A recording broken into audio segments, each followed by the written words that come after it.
বিসমিল্লাহির রহমানির রহিম। আসসালামু আলাইকুম।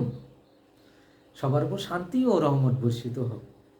আমার স্নেহতুল্য নবম ও দশম শ্রেণীর ছাত্রছাত্রীবৃন্দ ও আমার স্কুলের ছাত্রছাত্রীবৃন্দ আন্তরিকভাবে স্বাগত প্রত্যেককে আজকে আমার ক্লাসে।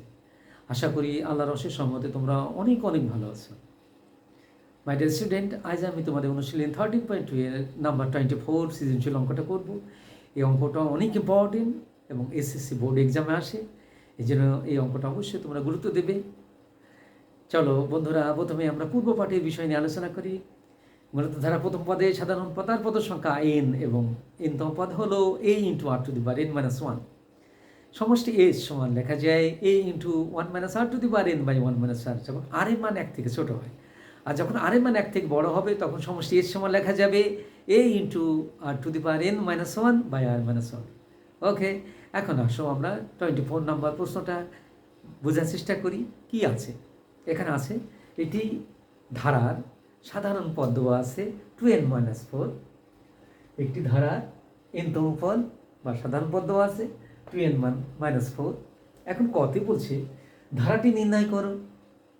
কতে বলতেছে ধারাটির 10তম পদ এবং প্রথম 20টি পদের সমষ্টি বের করো।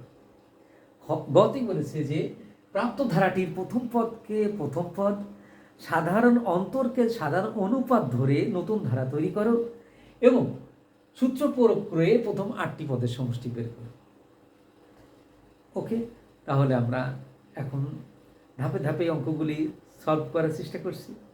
তবে মনে রাখবা, যদি কোনো ধারার n তম পদ বা সাধারণ পদ দেওয়া থাকে, ওই রাশিতে অজ্ঞাত চলকের জায়গায় যদি n এর মান, অর্থাৎ তুমি অজ্ঞাত চলকের জায়গায় সেই চলকের মান যদি 1 বসাও তাহলে প্রথম পদ পাবে।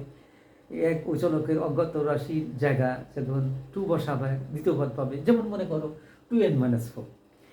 এখন এই একটা সাধারণ পদ দেওয়া আছে ধারার, তাহলে এই ধারার আমি প্রথম পদ কী হবে, যখন n এর মান 1 বসাবো তাহলে কি হবে দেখো, প্রথম পদ পাবে। n এর মান যখন 2 বসাবো তখন এই রাশি থেকে যে ফলটা পাবো সেটা দ্বিতীয় পদ হবে। n এর মান যখন 3 বসাবো তাহলে এই রাশি থেকে যে ফলটা হবে সেটা তৃতীয় পদ হবে। চলো আমরা এইভাবে, যখন কোনো সাধারণ পদ দেওয়া থাকবে তখন এইভাবে আমরা ধারাটা বের করতে পারবো। যে কোনো ধারার ক্ষেত্রে একই সূত্র প্রয়োগ করে, মানে ওই রকম n এর মান 1, 2, 3 ইত্যাদি বসাই প্রথম পদ, দ্বিতীয় পদ, তৃতীয় পদ ইত্যাদি আমরা পেতে পারি। ওকে, চলো এখন আমরা ক নাম্বার কোশ্চেনটা সলভ করি। গিভেন মানে দেওয়া আছে ধারাটির প্রথম পদ কত, মানে n-তম পদ হলো কত 2n-4। তাহলে এটা প্রথমে 1 নং এটা দিলাম।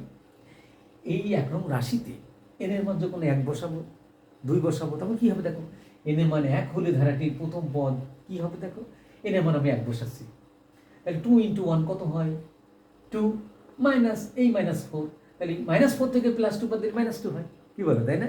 ওকে, নেক্সট দেখো n এর মান যদি 2 বসে, মানে এই রাশিতে n এর মান 2 বসাবো, 2n, n এর মান 2, তাহলে 2 × 2, আর এই -4 এই -4, তাহলে 2 2 যা কত হয় 4, -4 কত হয় 0। ওকে, n এর মান যখন 3 হয় তাহলে n সমান 3 হলে ধারাটি তৃতীয় পদ কী হবে দেখো, 2 × 3 মাইনাস এই 4, তাহলে 6 - 4 কত হয় 2। ওকে, n সমান 4 হলে ধারাটি চতুর্থ পদ দেখো 2n, তাহলে 2 × 4 মাইনাস এই 4, তাহলে 2 4 যা কত হয় 8, -4 কত হয় 4। এইভাবে চলতেই থাকবে, হ্যাঁ, ধারাটি। ওকে, এখন প্রথম পদ, দ্বিতীয় পদ, তৃতীয় পদ, চতুর্থ পদ পেলাম। তাহলে যেহেতু ধারাটা যে কোনো ধারা প্লাস আকারে থাকে, তাহলে ধারাটির পদগুলি প্লাস বা যোগ আকারে থাকে। ধারাটি কী হবে, প্রথম পদ হলে -2 প্লাস দ্বিতীয় পদ হলে 0 প্লাস তৃতীয় পদ হলে 2 প্লাস 4 ডট ডট ডট। এটা হলো কি, আমরা ধারাটি পেয়ে গেলাম। এখন আমরা ঘতে বলেছি ধারাটির 10তম পদ এবং প্রথম 20টি পদের সমষ্টি। এখন এই যে ধারাটা দেওয়া আছে আমরা এটা বুঝবো যে এটা কি সমান্তর ধারা না গুণোত্তর ধারা। দেখো এই 4 থেকে যদি 2 বাদ দিই কত হয় 2 হয়, 2 থেকে 0 বাদ দিলে 2 হয়, 0 থেকে -2 বাদ দিলে 2 হয়। তাহলে বোঝা যাচ্ছে এটা একটা সমান্তর ধারা, কারণ কি পাশাপাশি দুইটি পদের পার্থক্য সমান। ওকে, আর গুণোত্তর ধারা কি হলে, গুণোত্তর ধারা হলে পাশাপাশি দুইটি পদের ভাগফল সমান হতো। তাহলে এটা যেহেতু বিয়োগফল সমান, তাহলে এটা একটা সমান্তর ধারা। ও সমান্তর ধারা বলেছে যে 10তম পদ, তাহলে সমান্তর ধারা n-তম পদের সূত্র হচ্ছে a + n - 1 dd তাহলে আমরা লিখতে পারি 10তম পদ হবে a plus 10 minus 1 into D. তাহলে এই লিখলাম 10 মাইনাস 1 মানে 9 ইন্টু ডি। ওকে মাই ডিয়ার স্টুডেন্ট, এখন দেখো এর ভ্যালু কত -2, 9d, 9 ইন্টু ডির ভ্যালু কত 2, 9 2 যায় 18 থেকে -2 বাদ দিলে কত হয় 16। ওকে, তাহলে আমরা 10তম পদ পেলাম কত 16। এখন বলতেছে এই ধারাটা 20টি পদের সমষ্টি, প্রথম 20টি পদের সমষ্টি। তাহলে আমরা সমান্তর ধারার সমষ্টির সূত্র জানি n/2 into 2a plus n minus 1 into D. তাহলে 20টি পদের সমষ্টি কত হবে? তাহলে 20/2 into 2a plus 20 minus 1 into D, হ্যাঁ 20 মাইনাস 1 ইন্টু ডি।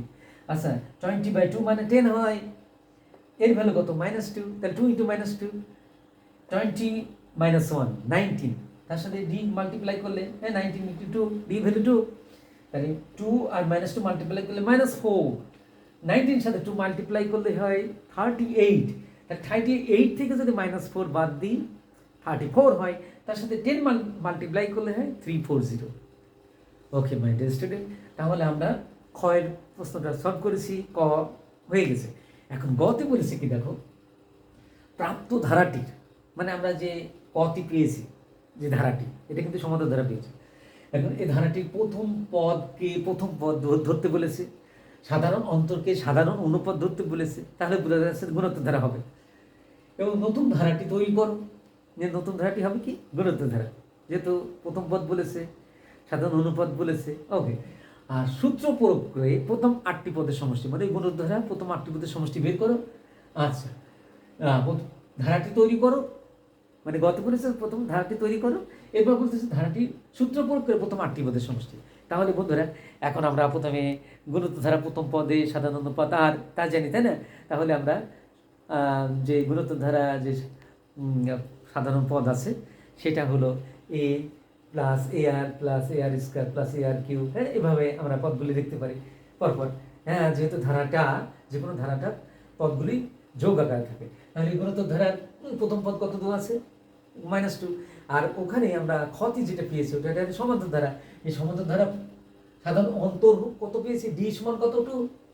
এই এখন এই সাধারণ অন্তরকে সাধারণ অনুপাত ধরতে বলেছে, তাহলে সাধারণ অনুপাত কত হবে, গুণোত্তর ধারা সাধারণ অনুপাত কত হবে, আর সমান কত হবে 2। তাহলে গুণোত্তর ধারাটি হবে a plus ar plus ar square plus ar cube plus dot dot dot, হ্যাঁ কি বলো?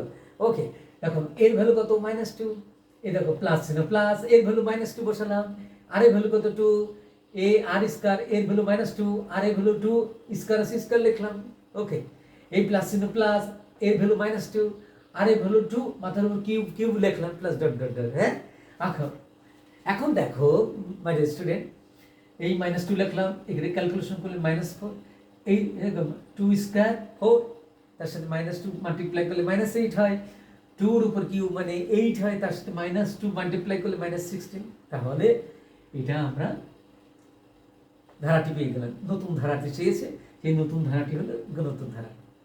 এখন বলতেছে এই ধারাটির আমার 8টি পদের সমষ্টি। দেখো বন্ধুরা, এখানে আর এর মান কিন্তু 2 দেওয়া আছে, তাহলে 1 থেকে বড়, তাহলে গুণোত্তর ধারা যদি আর এর মান 1 থেকে বড় হয় তাহলে সমষ্টির সূত্র হয় a × r⁻n−1 বাই r−1। তাহলে প্রথম 8টি পদের সমষ্টি কি হবে, a × r⁻8−1 বাই r−1, কি বলো তাই না? ওকে, এর মান কত -2 বসালাম, আর এর ভ্যালু কত 2, এই পাওয়ার 8 লিখলাম -1, আর এর ভ্যালু দিছি 2 -1। আচ্ছা 2 থেকে 1 বাদ দিলে কত হয় 1, তাহলে 1 দ্বারা যে কোনো জিনিসকে ভাগ করলে সেটাই হয়। তাহলে এখানে -2 হলো 2⁸ মানে 256, আর এই -1, আচ্ছা 256 -1 মানে 255 হয়, তার সাথে -2 মাল্টিপ্লাই করলে হয় 510। My dear student, I hope that you have understood clearly. এভাবে তোমরা প্র্যাকটিস করো, ইনশাল্লাহ অনেক ভালো করবে, কারণ ম্যাথ অবশ্যই প্র্যাকটিসের উপর ডিপেন্ড করে, চর্চার উপর ডিপেন্ড করে। তুমি যত প্র্যাকটিস করবে ততই তুমি অঙ্কগুলি ভালো মনে রাখতে পারবে, এবং তোমার অঙ্ক বুঝতে পারবে তখন, কারণ প্র্যাকটিসের কোনো বিকল্প নেই। ওকে, সবাই ভালো থাকবে, সুস্থ থাকবো, এই দোয়া রইল। আল্লাহ হাফেজ, আসসালামু আলাইকুম।